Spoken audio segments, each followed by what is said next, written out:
구글과 애플의 반응 그리고 앱 생태계 전망. 구글과 애플의 입장. 2021년 11월 4일 구글은 방통위원장과의 면담 및 구글 개발자 블로그를 통해 대한민국 이용자를 위해 개발자 제공 결제 시스템 적용이 가능해진다고 공지했다. 최근 대한민국 정부는 한국 이용자에 대한 앱마켓 및 결제 시스템에 대한 법을 개정하였고 이에 대한 국회의 결정을 존중하여 위의 결제 정책을 시행할 것이라고 밝혔다. 이와 반대로 개정된 전기통신사업법으로 인해 구글과 함께 발등에 불이 떨어진 애플은 아직 구체적인 이행 계획을 내놓지 않고 있다.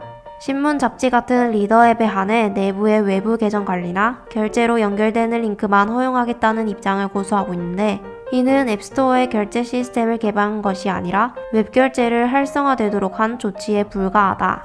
해외에서의 인앱 결제 강제에 대한 반응. 전기통신사업법 개정안이 국회를 통과했을 때 블룸버그 통신은 애플과 구글의 주요 수익원인 어플리케이션 스토어 사업에 중대한 변화를 일으킬 선례가 됐다고 보도했다. CNN 역시 한국의 법안은 다른 국가에서도 유사한 조처를 할 수 있는 발판을 마련할 것이라며 유럽, 영국 등 전 세계적으로 앱 생태계에 대한 수많은 조사가 진행 중이라고 했다. 실제로 유럽연합진흥위원회는 지난 4월 애플을 반독점적 혐의로 제소했다. 영국 경쟁시장청도 지난 3월부터 애플의 인앱 결제에 대한 조사를 벌이고 있고 한국의 공정위원회 격인 인도의 경쟁위원회는 지난해 11월 구글페이의 불공정 경쟁에 대한 조사를 하고 있다. 미국에서도 유사한 내용의 법안인 오픈앱 마켓법이 발의되었는데 8월 11일 미 상원에서 발의한 법안으로 활성 이용자 수 5천만 명을 초과하는 앱마켓 사업자의 인앱 결제 강제 등을 금지하는 내용이 포함되어 있다고 한다. 이렇게 해외에서 앱마켓사의 지배력 남용에 대한 위기감은 동일하게 느끼고 있으며 이를 규제하기 위해 법안을 발의하고 소송을 하는 등 다양하게 움직이고 있다. 이런 상황에서 한국이 세계 최초로 앱마켓 사업자의 의무를 법률로 규정하고 법을 개정하여 실질적인 제재를 가했다는 점은 공정하고 개방적인 모바일 생태계 조성에 큰 기여를 한 부분이라 생각한다. 이러한 일련의 과정들을 거쳐 기울어진 운동장은 과연 평등해졌을까? 전기통신사업법이 개정되면서 국내외 기업 간 기울어진 운동장은 어느 정도 바로 세워진 듯하다. 이 법의 영향으로 구글은 제3자 결제를 허용하고 서비스 수수료를 일부 낮추었다.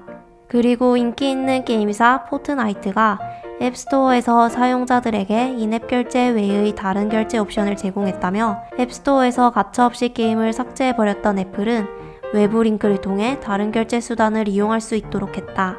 큰 변화는 아니지만 거대한 글로벌 앱 마켓 사업자들의 지배력 남용을 방지할 수 있는 토대가 되었고 앞으로의 변화가 더욱 기대되기도 한다. 다만 이 법에 의존해서 앞으로도 글로벌 앱 마켓 사업자들이 불공정 행위를 하지 않을 것이라 믿고 있어서는 안 될 것이다. 수수료는 언제든 다양한 방법으로 인상될 수 있고 이들이 앱 마켓 시장에서 높은 시장 점유율을 가지고 있는 이상 언제든 기업과 소비자를 압박할 수 있다. 따라서 법적인 규제 외에도 자발적으로 힘을 키워야 하는데 그 대안으로 원스토어가 있다. 원스토어는 2018년부터 업계 불문율로 취급됐던 앱마켓 수수료를 30%에서 20%로 인하하고 자체 결제 시스템을 이용할 경우 수수료를 5%만 받으며 다양한 수수료 감면 정책을 시행 중이다.